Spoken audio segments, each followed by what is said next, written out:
Facebook and tell him to say about a Bell fan. So there you go. It was an episode of The Adventures of Briscoe County Jr. Let's see. MathNet. What the fuck is that? Oh, no, I remember this. I remember that. That was on Square One TV. It was on PBS. It was a parody of Dragnet. Never heard of it. No clue. Oh, it's something that Mandy and I would have heard. But okay. It was in Tracks with Shadow Stevens. Okay. Stevens. So pretty much he's been in a lot of shit. Pretty much is what we're getting into here. Yeah, he's basically a hey, it's that guy actor. Nothing wrong with that. So we move on, and this all leads to Tony inviting himself to cook the steaks. Just walks in. Yeah, he goes. I was gonna say. We'll celebrate. I'll cook the steaks. I'll just show myself in. I'll find my way. It's just like, what? Well, I mean, he and Alan have this great relationship going. Seriously. All right, so we cut back to school, and apparently the reef is supposed to be roses, as we learned. Yeah. And this really pisses off TK. And apparently she's on a first day relationship with Tony as well. Because she kicks somebody off the payphone and calls Tony and yells at him. It's just so random. Yeah. So ridiculous.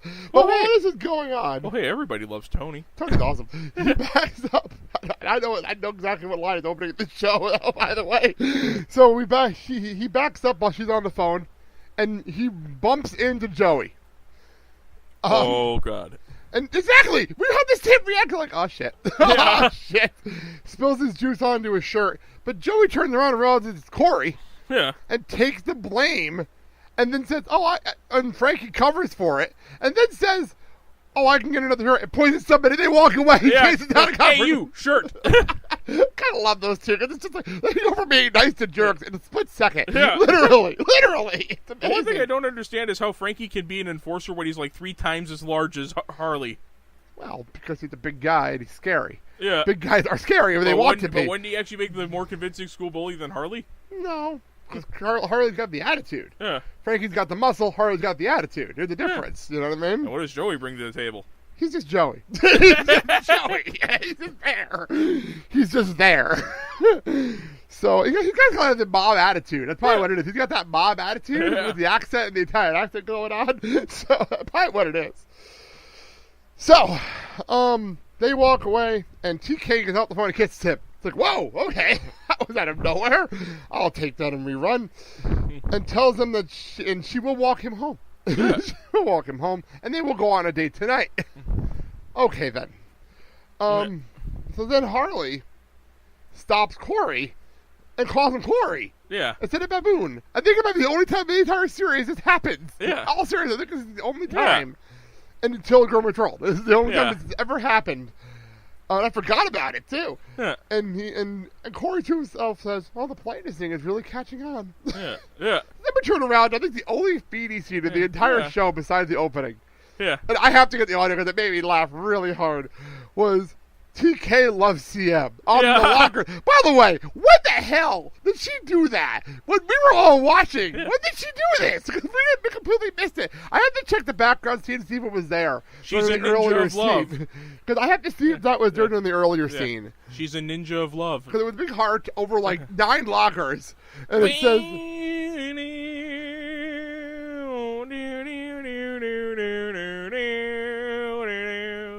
Sorry. Okay. Says TK loves CM. Yeah. Wow. Cause you bury the planet. Ooh, is that love handle? TK loves CM, and I love Cory. Beanie wants an explanation. She's like, well, apparently somebody named TK loves corn muffins. You want to take another shot at this? No, that's the best I can do. Attention. Oh. Amazing. I just love the fact that he gets detention when he didn't do it. I know! So ridiculous! It makes no sense. So apparently she made reservations for dinner. Oh, I forgot the Sean scene. Then Sean came up to him, and I love it. Like, subtle. Funny. It's like, okay, thank you, Sean. We're pointing out the obvious.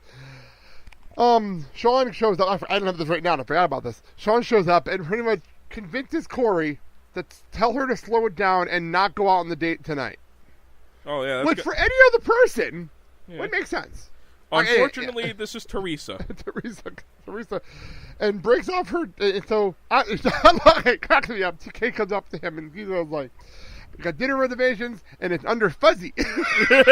and it pets him on the head. It cracked me up. I openly laughed at that. Didn't expect that. That was funny.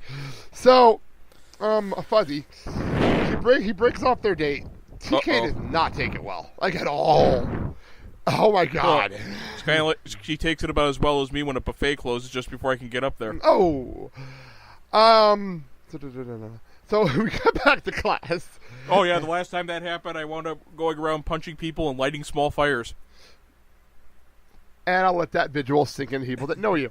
Anyway, and then we come back to class, and Cory's telling Sean everything that would happen, and Theresa just pops up between them.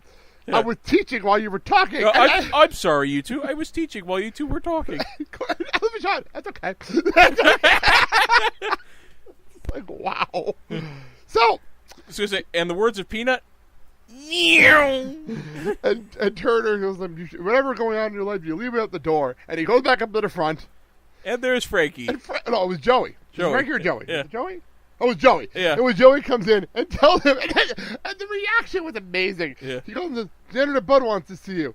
Oh no, his truck running over your motorcycle. About a truck running over a motorcycle? My bike? And Turner sprints out the door. Turns around, like, So the last time I saw somebody run out of the room that fast was preceded by the words, "Clear out the bathroom." Oh, jeez. And turns around and just like, read poems, and he runs. Vroom! That was fantastic. So, this is all obviously a trick to get Turner out of the room so that Harley can close down the classroom practically. Well, after he gets everyone out. Oh, I mean, he closes down the classroom, gets everybody out, and corners Cory. And this is where we get the big reveal that TK is Theresa Kiner. Wow. I remember watching this the first time, and I was shocked. And it's going to say, even better is that Cory has this epic, oh crap look. He had the reaction. We all had watched it for the very first time. What? Wait, what? Oh, shit. I remember that reaction because it was priceless. Like, did he just say what I thought he said? Oh, fuck, he's dead. Yeah. He's good as dead now. So, Amazing Grace. Harley pretty much convinces Cory that he has to take him out on a date, and deems him. Oh yeah, I forgot. He deems him being a gentleman as a good quality because Theresa likes that about him. Which is nice. Yeah. Harley surprised me a lot of times with this stuff. I was like, okay, that makes sense. But he pretty much told her, be a gentleman on your next date, or your next and final date will be with Frankie. And I don't bring flowers. That was a great line. The line reading was amazing. Yeah. It says, what? Yeah, or your next and final date will be with Frankie. Oh, goody, where will we going? The carnival? Frankie's line readings are amazing on this show. Like, absolutely incredible, deadpan every single time. I love them. So maybe if I actually had maybe 6 or 7 beers first, maybe then he'd start to actually... I didn't hang out with Frankie. You have to hang out with Frankie. Yeah. It makes me laugh. Yeah. But anyway... where were we? Right after he reads his poem about the fierce and bloodthirsty samurai warrior. Why not? Go back to that last show. We played that twice last show. That was funny. Yeah. For those who missed it, that was good last show. Anyway, we cut back home, and Cory is wearing a freaking suit. What the hell? Yeah. And a bow tie, because as the 11th Doctor has taught us, bow ties are cool. Well, black shoes, white socks, bow tie. Yeah. And Sean, like, well, that'll work. That'll work. Eric comes in, and I love this line, too. I thought you had a date, but apparently taking family photos at Sears. He looks like Slappy from the Goosebumps books. Or a ventriloquist dummy. Yeah. So, Jordan, the knock at the door.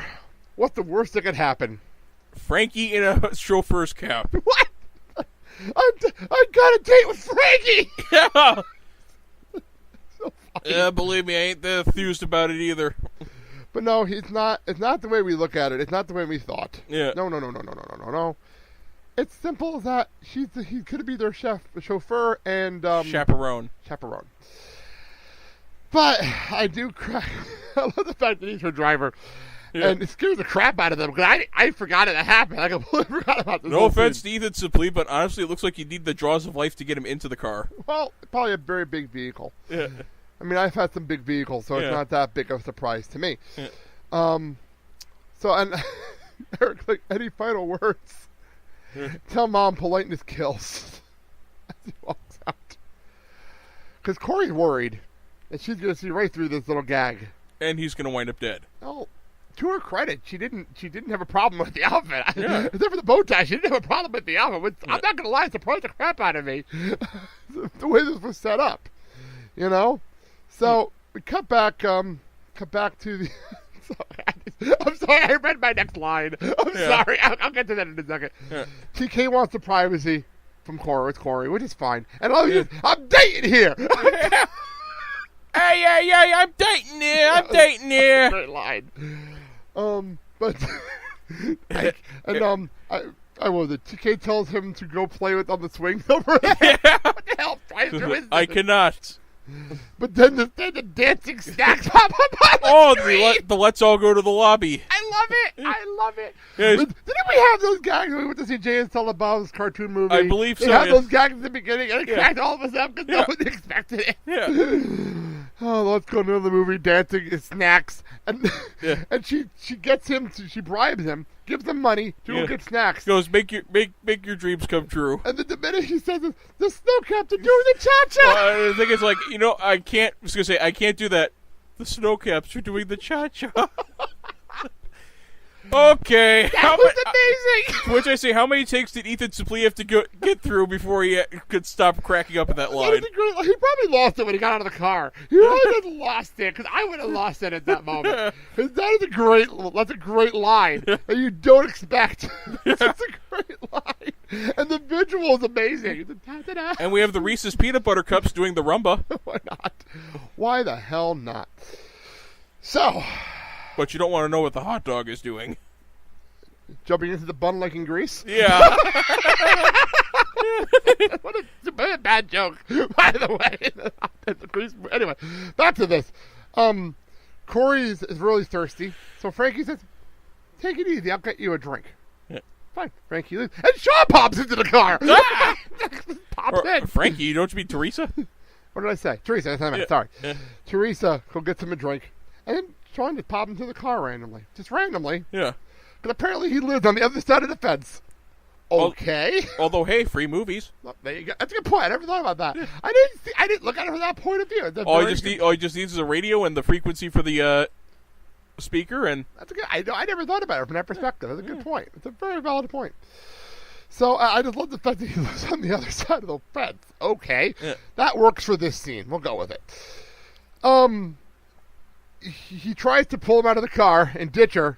Cory uses common sense and knows this is a dumb idea. Yeah. It's a really dumb idea. Because he wants to live. If he ditches her, he'd probably live about 3 or 4 more hours before Harley tracks him down. Or next morning. Which we'll get to in a minute.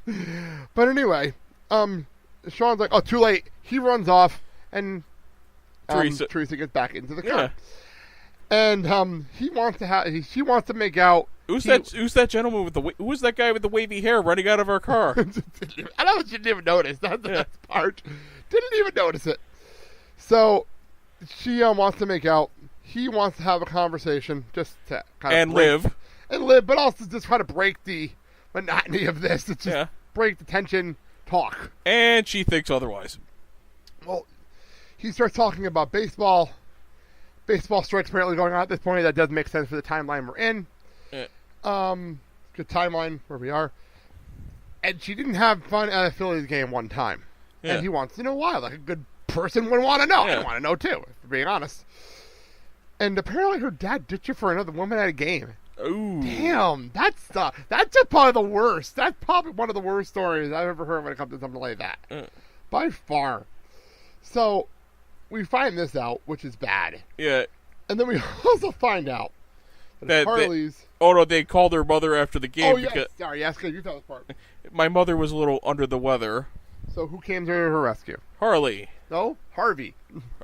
Who's Harvey? Oh, it's Harley's real name. We find that out. Which, by the way, does not come back in Girl Meets World. I think they forgot about this joke. Yeah. I think they forgot. Because it doesn't come back in Girl Meets World. Or it's just one of those things that they decided, or that basically says, hey, you don't call me Baboon, I don't call you Harvey. That might be a good joke. That might be a good point. Very good point. So, I love the fact that his reaction, Harvey is the single most exciting thing he's ever heard, but he can't say anything. So we find out they both like each other. And the minute she pulls him into